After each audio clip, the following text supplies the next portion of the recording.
हम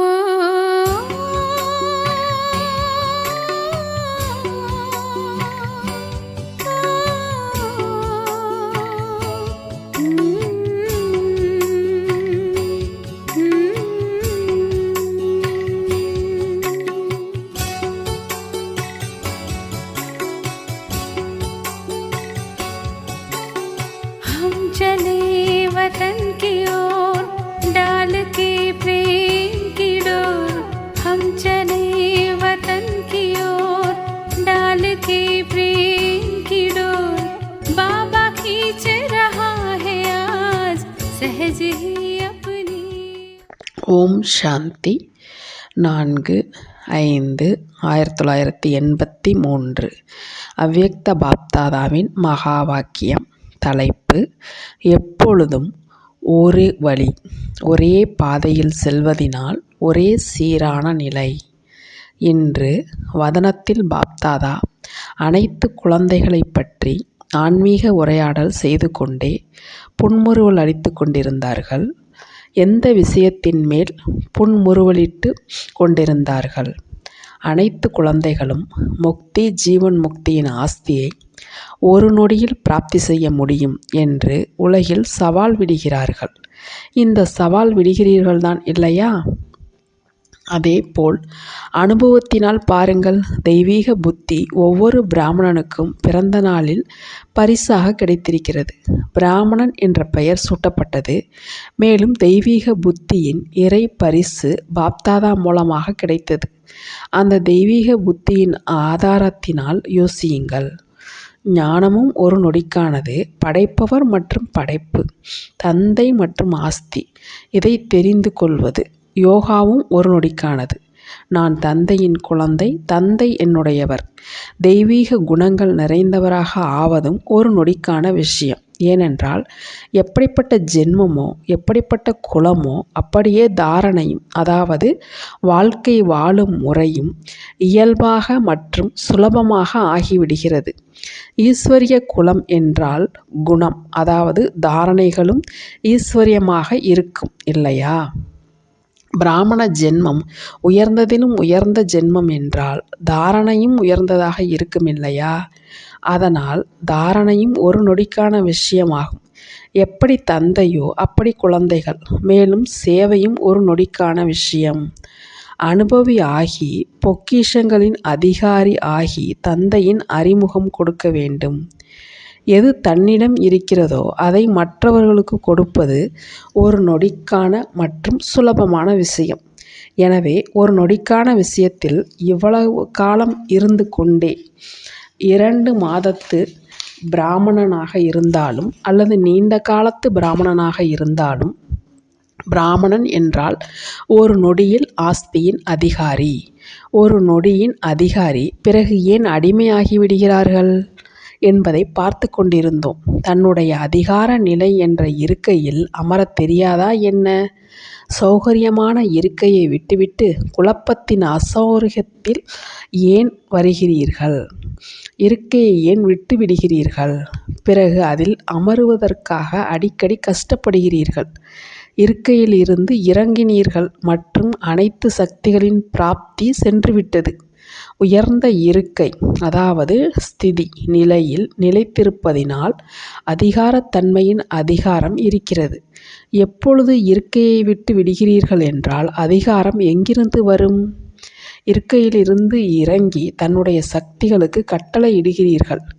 எனவே அவை உங்களுடைய கட்டளையை ஏற்பதில்லை. பிறகு நானோ மாஸ்டர் சர்வசக்திவான், ஆனால் சக்திகள் காரியம் செய்வதில்லை என்று யோசிக்கிறீர்கள். வேலைக்காரனின் கட்டளையை வேலைக்காரன் ஏற்றுக்கொள்வாரா அல்லது எஜமானனின் கட்டளையை வேலைக்காரன் ஏற்றுக்கொள்வாரா? மேலும் பின்பு முகம் என்னவாக ஆகிவிடுகிறது? எப்படி பலகீனமான உடல் உள்ளவரின் முகம் வெளிரிப்போய் விடுகிறது? ஏனென்றால் ரதத்தின் சக்தி இல்லை. அதேபோல் பலகீனமான ஆத்மா சோர்வடைந்தவர் ஆகிவிடுகிறது. ஞானத்தையும் கேட்பார், சேவையும் செய்வார், ஆனால் சோர்வடைந்த ரூபத்தில் செய்வார். குஷியின் சக்தி, அனைத்து பிராப்திகளின் சக்தி முடிவடைந்து விடுகிறது. தாசன் எப்பொழுதுமே உதாசனாகத்தான் இருப்பார். தாச ஆத்மாவில் வேறு என்ன சிரிப்பூட்டு விஷயம் இருக்கிறது? சின்னஞ்சிறு விஷயத்தில் குழப்பமாகிவிட்டேன் என்று கூறுவர். எப்படி கண் பார்வை குறைந்து விடுகிறது இல்லையா? பிறகு ஒரு பொருளுக்கு பதிலாக 2 2ஆக 3 3ஆக பொருட்கள் தென்படும். பிறகு இது சரியா அல்லது அது சரியா என்று அதிலேயே குழப்பமடைந்து விடுவார்கள். அதே மாதிரி பலகீனமான ஆத்மாக்கள் ஒரு பாதைக்கு பதிலாக மற்ற பாதைகளையும் பார்க்கிறார்கள். ஒரு ஸ்ரீமத்தின் கூடவே மற்ற வழிகளும் அவருக்கு தென்படும். பிறகு இதை செய்வதா அல்லது அதை செய்வதா, இது யதார்த்தமானதா அல்லது அது யதார்த்தமானதா என்று யோசிக்கிறார்கள். எப்பொழுதுமே இருப்பதோ ஒரே வழி, ஒரே பாதை, ஒரே சிரேஷ்டமான வழி என்றால் இதை செய்வதா, என்ன செய்வது என்ற இந்த கேள்வியே இல்லை. ஏன் குழப்பத்தில் வரமாட்டார்கள்? அவர்களே விஷயத்தை 2ஆக்கி குழப்பத்தில் வந்துவிடுகிறார்கள். இந்த விசித்திர நடத்தையை பார்த்து பாப்தாதா புன்முறுவல் அளித்து கொண்டிருக்கிறார். இருக்கையில் அமர்ந்திருக்கிறீர்கள் என்றால் ஒரே சீராக இருப்பீர்கள் என்று பாப்தாதா கூறுகிறார். ஆனால் குறும்பு செய்யும் குழந்தைகளுக்கு சமமாக அடிக்கடி சுற்றி வரும் பழக்கம் உள்ளவர்கள் மாயாவின் குழப்பம் வந்துவிட்டது என்று கூறுகிறார்கள். குழப்பம் அடைவதற்கான எந்த ஆதாரமே இல்லை. ஆனால் வீணான பலகீனமான எண்ணங்களை ஆதாரமாக எடுத்து விடுகிறார்கள். எப்பொழுதும் இருப்பதே வீணான மற்றும் பலகீனமான ஆதாரம் என்றால் பிறகு முடிவு என்னவாக இருக்கும்? மாட்டிக்கொள்வார் அல்லது சிக்கிக்கொண்டு கீழே விழுந்து விடுவார். பிறகு பாபா, நான் உன்னுடையவன், நீங்கள் சக்தி கொடுங்கள் என்று கதறுவார்கள். இருக்கையில் அமர்ந்திருந்தீர்கள் என்றால் ஞான சூரியனின் சக்திகளின் கிரணங்கள் உங்களுடைய இருக்கையில் பாதுகாப்பு குடைநிழலாக இயல்பாகவும் நிரந்தரமாகவும் பிராப்தியாகும். இருக்கையிலிருந்து கீழே இறங்கி வீணான மற்றும் பலகீனமான எண்ணங்களின் சுவரை எழுப்பிவிடுகிறார்கள். வீணான எண்ணம் ஒன்று வருவதில்லை. ஒரு நொடியில் ஒன்றிலிருந்து அநேக எண்ணங்கள் உருவாகிவிடுகின்றன. மேலும் அதன் மூலம் அநேக செங்கற்களின் சுவர் உருவாகிவிடுகிறது. எனவே ஞான சூரியன் சக்திகளின் கிரணங்கள் சென்றடைய முடிவதில்லை. மேலும் பிறகு உதவி கிடைப்பதில்லை, சக்தி வருவதில்லை என்று கூறுகிறார்கள். குஷி வருவதில்லை அல்லது நினைவு நிலைத்திருப்பதில்லை என்று கூறுகிறார்கள். எப்படி வர முடியும்? இந்த மாதிரி பழையவர்கள் மற்றும் புதியவர்கள் இந்த மாதிரி விளையாடுவதை பார்த்தும் பாப்தாதா புன்முறுவல் அளித்து கொண்டே இருந்தார்கள். ஒரு நொடிக்கான விஷயத்தை ஏன் எவ்வளவு கடினமானதாக ஆக்கினார்கள்? ஒரு பாதை, ஒரு வழியை விட்டுவிட்டு மனம் சொல்லும் வழியையும் மற்றவர்கள் சொல்லும் வழியையும் ஏன் கலக்குகிறீர்கள்?